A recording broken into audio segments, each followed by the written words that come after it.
talk a lot about transit here in the Greater Lafayette area.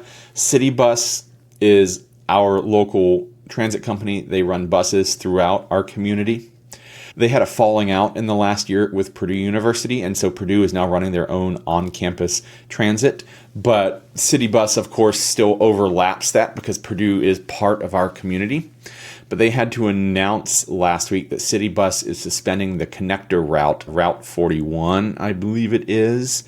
And this is the free route that basically ran along 26 along State Street from West Lafayette out to downtown. And if you've been here long enough, it was once upon a time the trolley.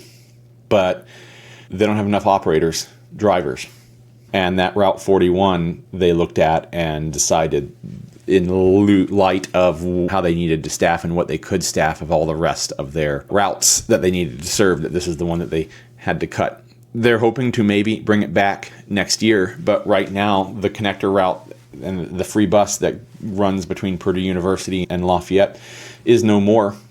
This makes getting around Lafayette and Purdue University a whole lot harder, and it makes the sell of homes for staff and students off campus that want to rely on public transit even harder. I'm to the point that I'm not sure that I can recommend it. I'm not saying that I can't, but it's a lot harder this year right now than it was at the same time last year. And boy, believe me, I feel for those who rely on City Bus to get around, and I feel for the City Bus staff who are just trying their hardest in really difficult circumstances to provide a necessary service to the community, but dealing with state budgets and city budgets that just are not keeping up and being cut, and you cannot squeeze blood from a turnip. So it's a really tough thing, but if you're relying on the connector to get between Lafayette and West Lafayette, it doesn't exist as of right now and won't for the foreseeable future.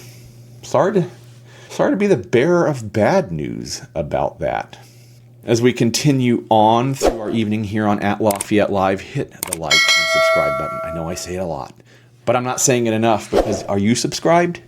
And if you're interested in home here in the Lafayette area, go to the LafayetteReal.com/YouTube and let's chat about your needs for home here in the Greater Lafayette area.